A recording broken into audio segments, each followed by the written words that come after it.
Hello, Mr. Ryan, all right? Okay. Yeah. Okay. So, today we're going to talk about this very famous, the shortest path algorithm called Dijkstra. How do you pronounce this? Dijkstra algorithm. It's the shortest path. Dijkstra. This is the name of a person. So he invented this algorithm. Okay. So Dijkstra is the shortest path. The shortest path of what's in Yeah. Single source shortest path algorithm. So it's called SSSP. Single source shortest path algorithm. Okay. So when we talk about the graph, this is a weighted undirected graph, right? Weighted undirected. Weighted means look at these numbers labeling the edges. So you can imagine this, the vertex, this A, B, C, D, E, F, G. You can think of it as a town, a bus stop, right? We talked about the bus stop yesterday. So from A to C, it takes 3 minutes.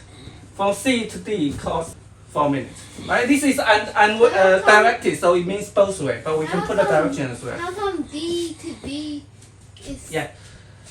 So it's a graph. I mean, when we talk about weighted, don't look at the actual distance. Okay, so may I ask that what's the shortest path between A to B? 6 is too far. What's the shortest distance between A to B? Let's see. 3, 4, 1, no. Yeah. 2, 3, 4, 1. 3. No, 3, 1, 2. No, yeah, 3, 1, 2. 3, 1, 2, yeah. So that's 6, okay? We can solve this problem if it's a very small graph, right? But imagine if it's a big one, so it's not easy to plot it at a glance. And for computer, we need an algorithm to find out the shortest path. So this is what the Dijkstra for. The Dijkstra is the single source, meaning that if I start from A, I can get the shortest distance to all other vertices, yeah? All other vertices. So the Dijkstra algorithm actually is quite simple. There are just 2 steps. So first step is update the estimate.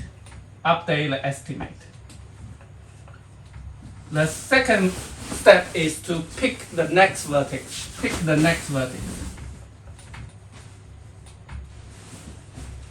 Okay, so look, we are start from A, right? So the distance A to A is 0. We know that, right? We are here. So the distance here, we noted this. We put it in the set, right? So we are here. The distance A to A is 0, obviously. All other vertex, this is called unexplored, right? This is explored. These are unexplored. So we don't know yet. So we call it infinity. Yeah? Look, this is infinity. Yeah? In mathematics, this is infinity. Yeah? We don't know, right? Yeah? Okay. Now let's update estimate. So now look, this is, I take this, right? This is the current vertex here, right? I can go to C at cos 3. I can go to the C at cos 3, right? Yeah. So it's better than the infinity, right? Because the estimate is infinity for C, but I can go to, I'm A, I can go to C at cos 3. So it's better than the infinity. So I change this to 3. I use the red color to represent the estimate. And I can go to F at 2. So the estimate is 0 plus 2. It's better than infinity, right? So 2.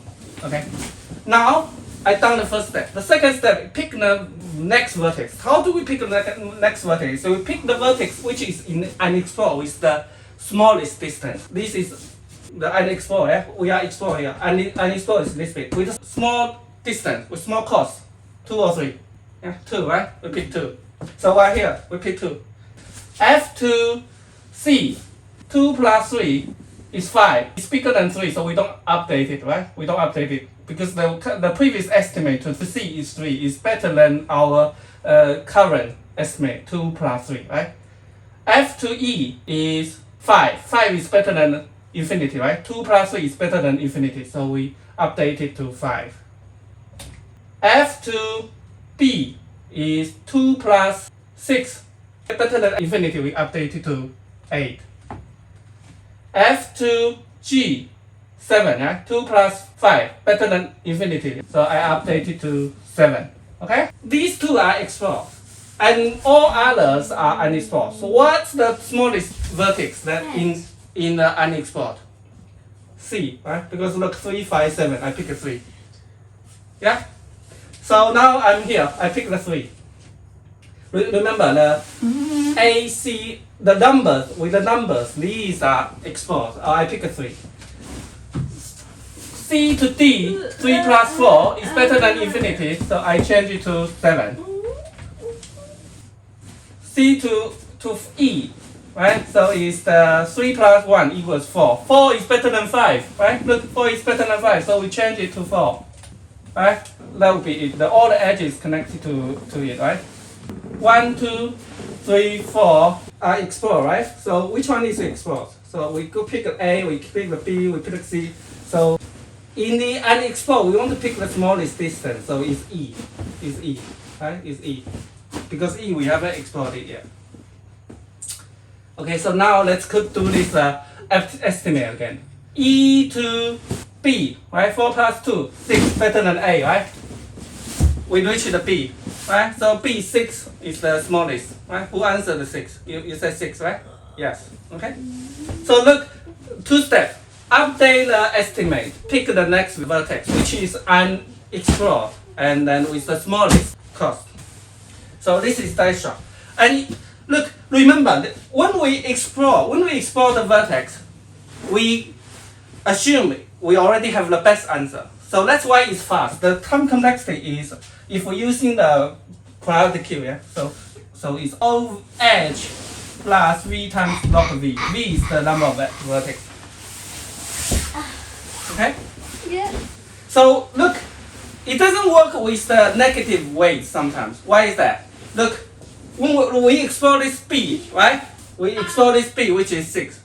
So we assume we get the shortest path. But if this edge here, if this is minus 100, and certainly, any path passing through this will be better than these 6, right? So it doesn't work. Why is that? Because when we explore the B, it's the shortest. We know it's the shortest. We assume it's the shortest. Why can we assume it's shortest? Because all the edges are positive. So when the vertex is explored, it means that we cannot find a better solution by adding the positive weight, right? Look, if those two here, this is 1, this is 2, A, B, C, right? So we explore this C here, which is the cost 3. It means that it's the best.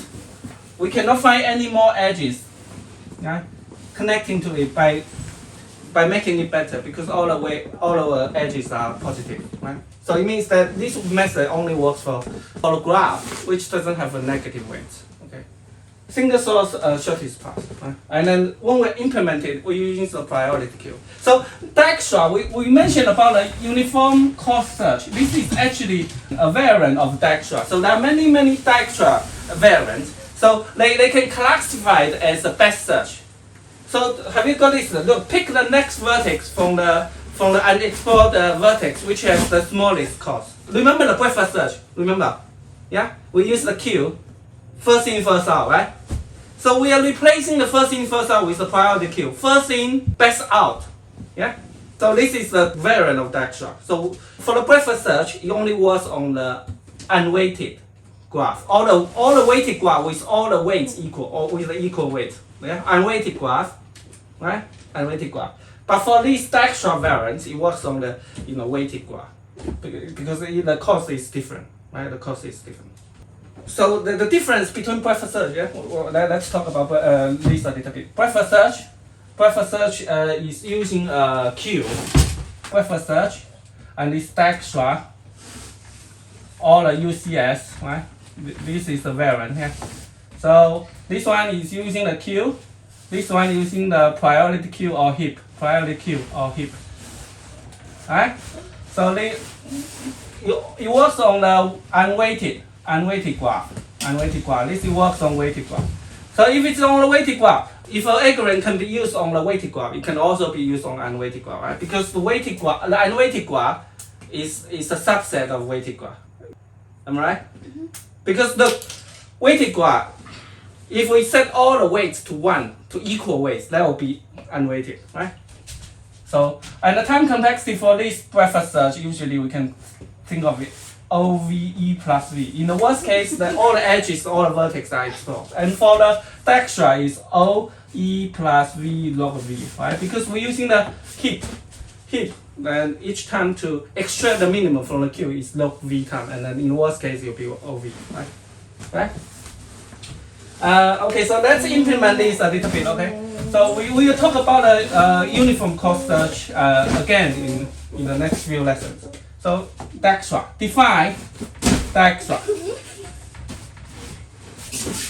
So there are many variants of Dijkstra. So for the one I showed before is that we have to put all the vertex in an export set beginning, but there is no point of doing that in the practical use. So we'll write the classic Dijkstra, okay?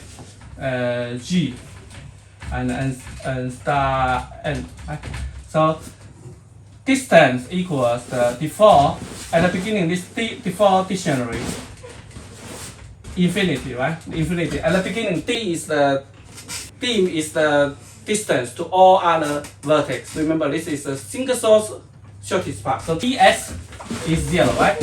So start from third, we know that the cost is 0. Then we need to have a heap, right? So q equals at the beginning we put a cost the vertex of the star, which is 0. The cost and the vertex, and then we also need to have a hash table to remember the vertex we have explored. So we have to distinguish between the explore and unexplored set, right?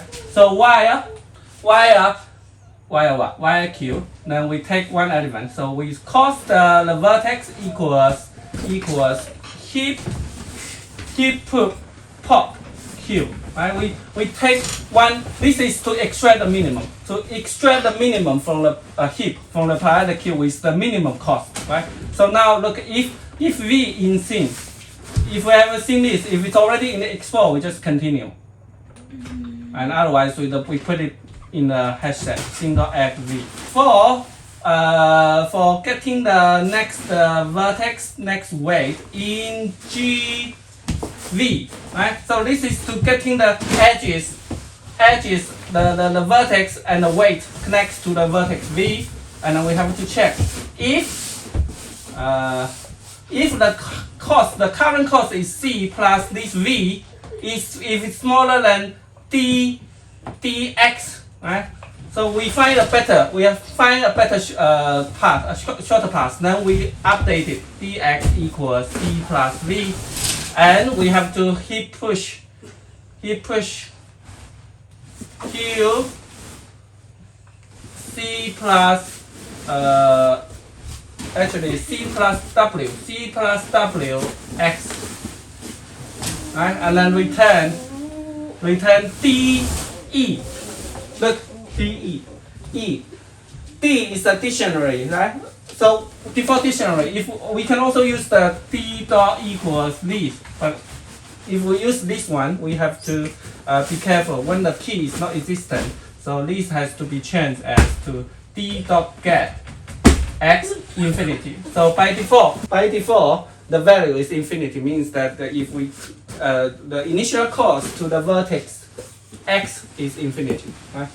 This is Dijkstra. Okay, so Dijkstra is very famous because it based on this assumption that all the weights are positive, so it can achieve the optimum. It's usually the optimum solution, algorithm, right, for to compute the shortest path between a point x to any other vertex. Okay, so after doing this, we get all the shortest path from s to all other vertex, right? This is called complete.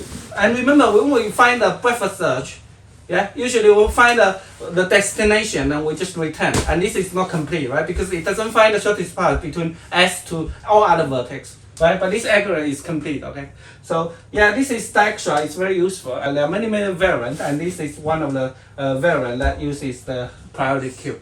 Okay. So what have you learned today? About the Dijkstra, whatever that. Dijkstra algorithm, shortest path algorithm. Okay. So what? Dijkstra. So okay, one question: Can the Dijkstra algorithm work on unweighted graph? Yes. Yeah.